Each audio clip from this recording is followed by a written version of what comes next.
Alright, so we're here with the captain of the Clarendon College football team. First of all, how do you feel after winning the Olivier Shield? I'm very happy, because this is my first Olivier Shield final, and to actually win it, it's a very good feeling. Alright, speak to me about your performance today. A show-stopping performance. You guys absolutely played Jamaica College off the park today. What did we see from Clarendon College? Well, we just came out here with the mindset to win the game, work hard on the ball and off the ball as well, and I think we did that just fine. And there's always room for improvement, so we'll go again.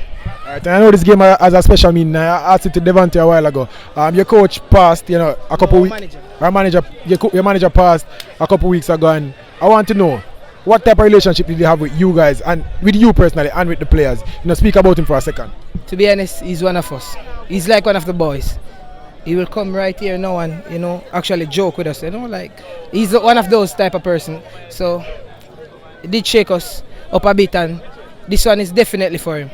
Alright, and what more can we see from MALACHI, Douglas after schoolboy footballs? I know the Clarendon College team have a relationship with Chapter Maroons. What can we expect from you on the footballing side? Well, I'll be playing for Chapter Maroons, and hopefully, if nothing comes by, in the future we'll see. So I'm just gonna work hard as always. Alright, and what does this Olivier Shield win, beating the MANNIE Cup champions, what does this mean, for Clarendon College? What is the statement? What is it saying? Well, it's not really saying anything. We just, want to show Jamaica a good time, show them what good football looks like, and I think we did just that today. Alright, MALACHI, thank you for talking to us, and congrats. Thank you very much. Big up.